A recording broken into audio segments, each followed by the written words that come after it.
Now, did you know that Rahab was the mother of Boaz? Yes, she was.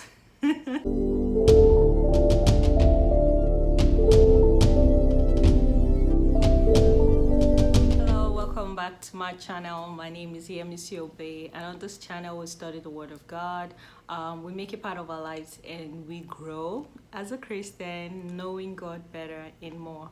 And this is the third part of the Women of the Bible series. I hope you'll be able to check out the first and the second one where we spoke about Mary, mother of Jesus, and Jochebed, mother of Moses, Miriam, and Aaron.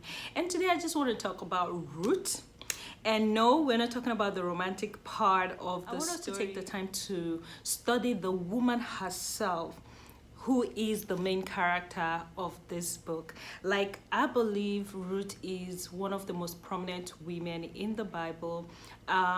Scholar says that Jesus or God or prayer was not really mentioned in the story, but every part of the story shows us how God intervenes in our lives when we trust and have faith in Him.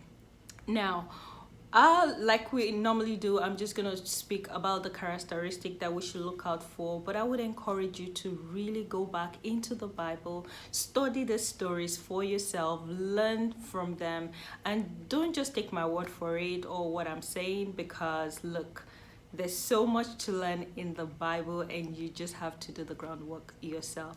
So who is Ruth? Ruth was a stranger who married into the family of Naomi in Moab. They had moved from Bethlehem to Moab when things were very rough for the children of Israel. And then Naomi's husband and two sons died. But before the sons died, they married two women, which Ruth was one of them. And when she had lost everything, she told her daughter-in-laws, look, you guys need to go back to your family. Perhaps you guys need to go remarry. But I am going back to my country. Maybe God is going to be merciful unto me, you know. I just have to go. And the other daughter-in-law decided, okay, I'm going back home. But Ruth stuck with her mother-in-law. She was like, look, I am going with you. Wherever you're going, I will go. And that brings us to our very first characteristic. Ruth was a woman of her word. Now, I'm going to read the words that she said to Naomi and let you see what I meant by that. In Ruth chapter 1 verse 16, Ruth said, "Entreat me not to leave you, or to turn back from following after you. For wherever you go, I will go, and wherever you lodge, I will lodge. Your people shall be my people, and your God my God. When you die, where you die, I will die, and there will I be buried. The Lord do to me so much more, if anything but death parts you and me." Okay, this almost sounds like a romantic thing that you would tell somebody you're in love with or somebody of the opposite sex. But this was Ruth's word to Naomi, like, look, I am so determined in my decision to follow you and take care of you that nothing you say is going to make me turn back. Mind you, these were the words she said before they even left Moab. She had no clue what was ahead. She had no idea the things they were going to go through or how life was going to be on the other side of her country. But this woman stuck to her word. We would see in the story how she took care of her mother-in-law, how she fed both of them, how she worked so hard to provide for them, and God in return rewarded her action as a faithful girl.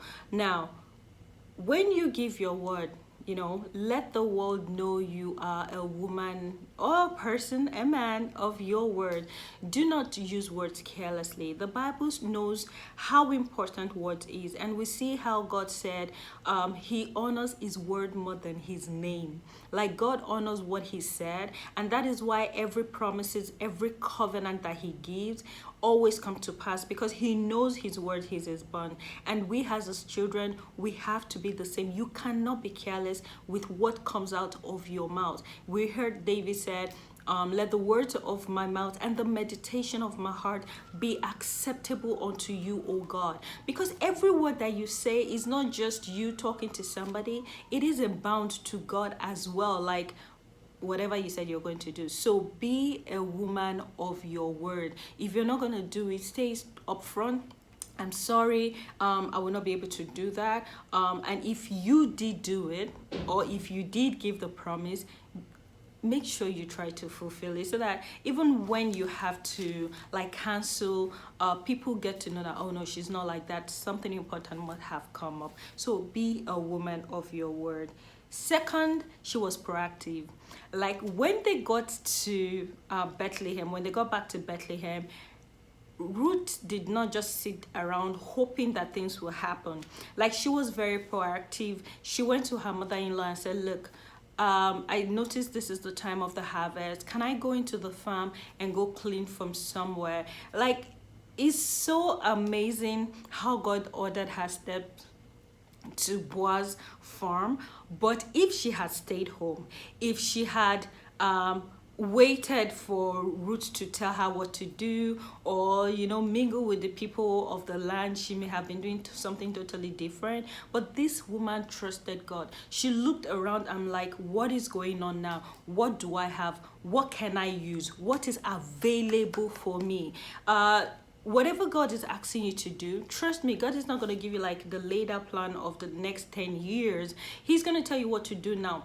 And as you go, he will give you more instruction, enlarging your vision, and teach you to walk by faith. Everything is not going to come together all at once. It's going to be step by step. So you have to be proactive.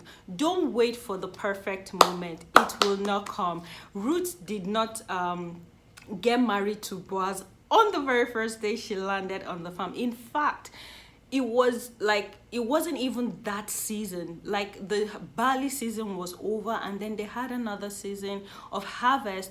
That was when things begin to change. But if Ruth had not been proactive, if she had not stepped out, if she had not made the move, nothing would have happened. The story would have been different. Of course, God may have provided for them, but the story would definitely have been different. So be proactive. That idea, set out, go do it.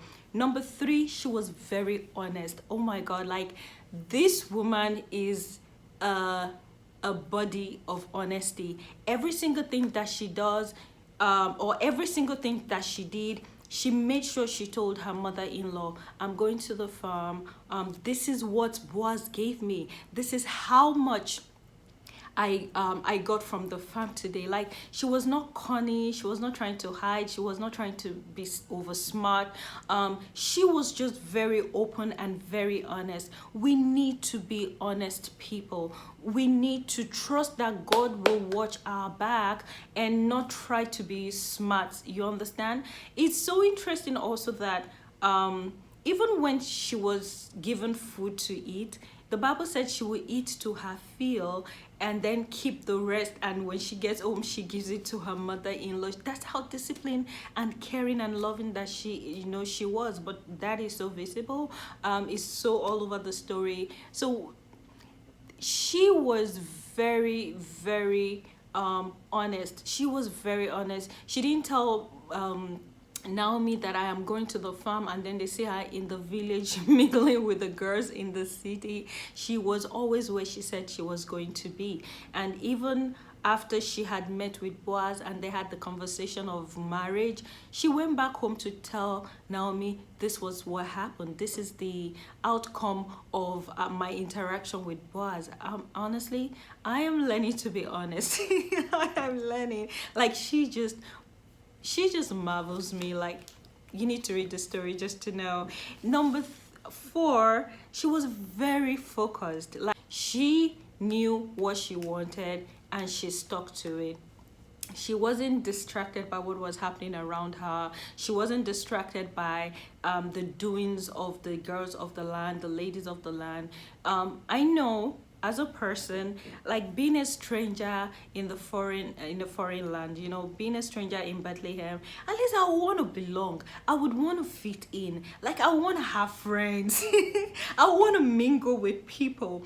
But she was so I want to say confident and self-aware to be comfortable in her own skin. She understood who she was, and she was not moved by what was happening around her. She didn't try to dress like them. She didn't try to like make up like them. She didn't try to be overly nice so that they notice her. She was just like, hey, I'm here to take care of my mother-in-law, and that's what I'm gonna do. And every decision she took fall aligned with the goal that she had in mind. Everything that she did fell in place to her taking care of her mother-in-law. Isn't that just amazing? Like, when you know what your goals are, when you are focused on what your plans are, every decision you make should build it up. Like, you would not be easily distracted and just be all over the place. So finally, in as much as we can talk on and on and on about Ruth, like there's so many things we can talk about. Like, she was prudent, she was diligent, she was hardworking.